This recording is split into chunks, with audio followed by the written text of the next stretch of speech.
ओम नमो भगवते वासुदेवाय नमः। जय माता दी।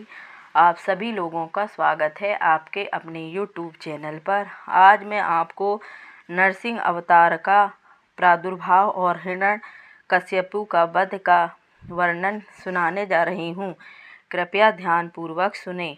मार्कंडेय जी बोले, तदंतर प्रहलाद को कुशल पूर्वक समुद्र से लौटा देखकर जिन्होंने उन्हें महासागर में डाला था, वे दैत्य बड़े विस्मित हुए और उन्होंने तुरंत यह समाचार दैत्यराज हिरण्यकश्यपु को दिया। उन्हें स्वस्थ लौटा सुन दैत्यराज विस्मय हो व्याकुल हो उठा और क्रोधवश मृत्यु के अधीन होकर बोला, उसे यहाँ बुला लाओ। असुरों के द्वारा बुरी तरह से पकड़कर लाए जाने पर दिव्य दृष्टि वाले प्रहलाद ने सिंहासन पर बैठे हुए दैत्यराज हिरण्यकश्यपु को देखा। उसकी मृत्यु निकट थी। उसका तेज बहुत बढ़ा हुआ था। उसके आभूषण नील प्रभायुक्त मणियों की कांति से आच्छादन थे, अतएव वह धूमयुक्त फैली हुई अग्नि के समान शोभित हो रहा था। वह ऊंचे सिंहासन पर मच्छ पर विराजमान था और उसे मेघ के समान काले दाढ़ों के कारण विकराल अत्यंत भयानक कुमार्गदर्शी एवं यमदूतों के समान क्रूर दैत्य घेरे हुए थे।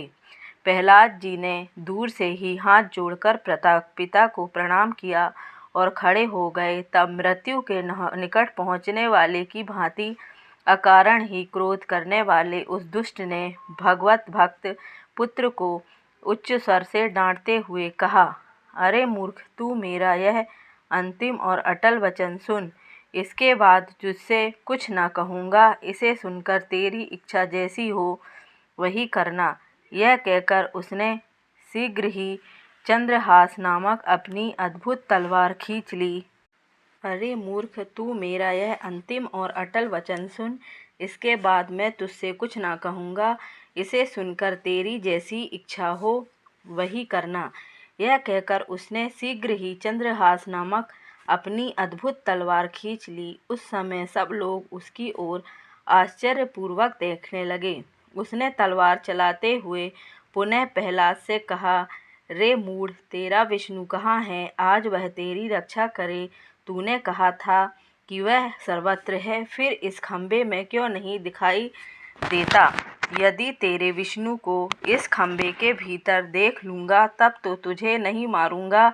यदि ऐसा न हुआ तो इस तलवार से तेरे 2 टुकड़े कर दिए जाएंगे। प्रहलाद ने भी ऐसी बात देखकर उन परमेश्वर का ध्यान किया और पहले कहे हुए उनके वचन को याद करके हाथ जोड़ उन्हें प्रणाम किया। इतने में ही दैत्यनंदन प्रहलाद ने देखा कि वह दर्पण के समान स्वच्छ खंबा जो अभी तक खड़ा था, दैत्यराज की तलवार के आघात से फट पड़ा तथा उसके भीतर अनेक योजन विस्तार वाला अत्यंत रौद्र एवं महाकाय नरसिंह रूप दिखाई दिया, जो दानवों को भयभीत करने वाला था। उसके बड़े बड़े नेत्र, विशाल मुख, बड़ी बड़ी दाढ़ें और लंबी लंबी भुजाएं थीं। उसके नख बहुत बड़े और पैर विशाल थे। उसका मुख कालाग्नि के समान दीप्यमान था। जबड़े कान तक फैले हुए थे और वह बहुत भयानक दिखाई देता था। इस प्रकार नरसिंह रूप धारण कर त्रिविक्रम भगवान विष्णु खंबे के भीतर से निकल पड़े और लगे बड़े जोर जोर से दहाड़ने। नरेश्वर, यह गर्जना सुनकर दैत्यों ने भगवान नरसिंह को घेर दिया। तब उन्होंने अपने पौरुष एवं पराक्रम से उन सबको मौत के घाट उतारकर हिरण्यकश्यपु का दिव्य सभाभान नष्ट कर दिया। राजन, उस समय जिन महाभटों ने निकट आकर नरसिंह जी को रोका, उन सबको उन्होंने क्षण भर में मार डाला। तत्पश्चात प्रतापी नरसिंह भगवान पर असुर सैनिक अस्त्र शस्त्रों की वर्षा करने लगे। भगवान नरसिंह ने क्षण भर में ही अपने तेज से समस्त दैत्य सेना का संहार कर दिया और दिशाओं को अपनी गर्जना से गुंजाते हुए वे भयंकर सिंहनाद करने लगे। उपर्युक्त दैत्यों को मरा जान महासुर हिरण्यकश्यपु ने पुनः हाथ में शस्त्र लिए हुए 88,000 असुर सैनिकों को नरसिंह देव से लड़ने की आज्ञा दी। उन असुरों ने भी आकर भगवान को अब जो ओर से घेर लिया। तब युद्ध में लड़ते हुए भगवान उन सभी का वध करके पुनः सिंहनाद करने लगे। उन्होंने हिरण्यकश्यपु के दूसरे सुंदर सभा भवन को भी पुनः नष्ट कर दिया। राजन, अपने भेजे हुए इन असुरों को भी मारा गया जान क्रोध से लाल लाल आंखें करके महाबली हिरण्यकश्यपु स्वयं बाहर निकला और बलाभिमानी दानवों से बोला, अरे इसे पकड़ो पकड़ो, मार डालो मार डालो। इस प्रकार कहते हुए हिरण्यकश्यपु के सामने ही युद्ध करने वाले उन सभी महान असुरों का रण में संहार करके भगवान नरसिंह गर्जना करने लगे। तब मरने से बचे हुए दैत्य दसों दिशाओं में वेग पूर्वक भाग चले। जब तक सूर्यदेव अस्ताचल को नहीं चले गए तब तक भगवान नरसिंह अपने साथ युद्ध करने वाले हजारों करोड़ दैत्यों का संहार करते रहे।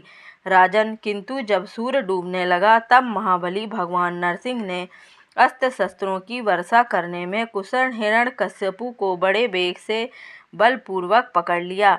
फिर संध्या के समय घर के दरवाजे पर बैठकर उस वज्र के समान कठोर विशाल वक्ष वाले शत्रु हिरण्यकश्यपु को अपनी जांघों पर गिराकर जब भगवान नरसिंह रोषपूर्वक नखों से पत्ते की भांति उसे विदीर्ण करने लगे, तब उस महान असुर ने जीवन से निराश होकर कहा, हाय, युद्ध के समय देवराज इंद्र के वाहन गजराज ऐरावत के मूसल जैसे दांत जहाँ टकराकर टुकड़े टुकड़े हो गए थे, जहाँ पिनाक पाणी महादेव के फरसे से की तीखी धार भी कुंठित हो गई थी, वहीं मेरा वक्ष स्थल इस समय नरसिंह के नखों द्वारा फाड़ा जा रहा है। सच है, जब भाग्य खोटा हो जाता है तब तिनका भी प्रायः अनादर करने लगता है। दैत्यराज हिरण्यकश्यपु इस प्रकार कह ही रहा था कि भगवान नरसिंह ने उसका हृदय देश विदीर्ण कर दिया, ठीक उसी तरह जैसे हाथी कमल के पत्ते को अनायास ही छिन्न भिन्न कर देता है। उसके शरीर के दोनों टुकड़े महात्मा नरसिंह के नखों के छेद में घुसकर छिप गए। राजन, तब भगवान सब ओर देखकर अत्यंत विस्मित हो सोचने लगे, अहो, वह दुष्ट कहाँ चला गया। जान पड़ता है मेरा यह सारा उद्योग ही व्यर्थ हो गया। राजेंद्र, महाबली नरसिंह इस प्रकार चिंता में पड़कर अपने दोनों हाथों को बड़े जोर से झाड़ने लगे। राजन, फिर तो वे दोनों टुकड़े उन भगवान के नख छिद्र से निकलकर भूमि पर गिर पड़े। वे कुचलकर धूलि कण के समान हो गए थे। यह देख रोषहीन ही हो वे परमेश्वर हंसने लगे। इसी समय ब्रह्मादि सभी देवता अत्यंत प्रसन्न हो वहां आए और भगवान नरसिंह के मस्तक पर फूलों की वर्षा करने लगे। पास आकर उन सब ने उन परम प्रभु नरसिंह देव का पूजन किया। तदंतर ब्रह्मा जी ने प्रहलाद को दैत्यों के राजा के पद पर अभिषिक्त किया। उस समय समस्त प्राणियों का धर्म में अनुराग हो गया। संपूर्ण देवताओं सहित भगवान विष्णु ने इंद्र को स्वर्ग के राज्य पर स्थापित किया। भगवान नरसिंह भी संपूर्ण लोकों का हित करने के लिए श्रीशैल के शिखर पर जा पहुँचे। वहाँ देवताओं से पूजित हो वे प्रसिद्धि को प्राप्त हुए। वे भक्तों का हित और अभक्तों का नाश करने के लिए वहीं रहने लगे। नरश्रेष्ठ, जो मनुष्य भगवान नरसिंह के इस महत्व को पढ़ता अथवा सुनता है वह सब पापों से मुक्त हो जाता है। नर हो या नारी, जो भी इस उत्तम आख्यान को सुनता है वह दुष्टों का संग करने के दोष से, दुख से, शोक से एवं वैधव्य के कष्ट से छुटकारा पा जाता है। जो दुष्ट स्वभाव वाला, दुराचारी, दुष्ट संतान वाला, दूषित कर्मों का आचरण करने वाला, अधर्मात्मा और विषम भोगी हो वह मनुष्य भी इस श्रवण से करने से शुद्ध हो जाता है। मनुष्य लोक पूजित देवेश्वर भगवान हरि ने पूर्व काल में चराचर जगत के हित के लिए अपनी माया से भयानक आकार वाला नरसिंह रूप धारण करके दुख दायी दैत्य हिरण्यकश्यपु को नखों द्वारा नष्ट कर दिया। इति श्री नरसिंह पुराणे नरसिंह प्रादुर्भाव नामक अध्याय समाप्त हुआ। अगर आपको मेरे द्वारा सुनी गई नरसिंह भगवान की कथा अच्छी लगी हो तो कृपया कर लाइक करें और सब्सक्राइब करें। धन्यवाद।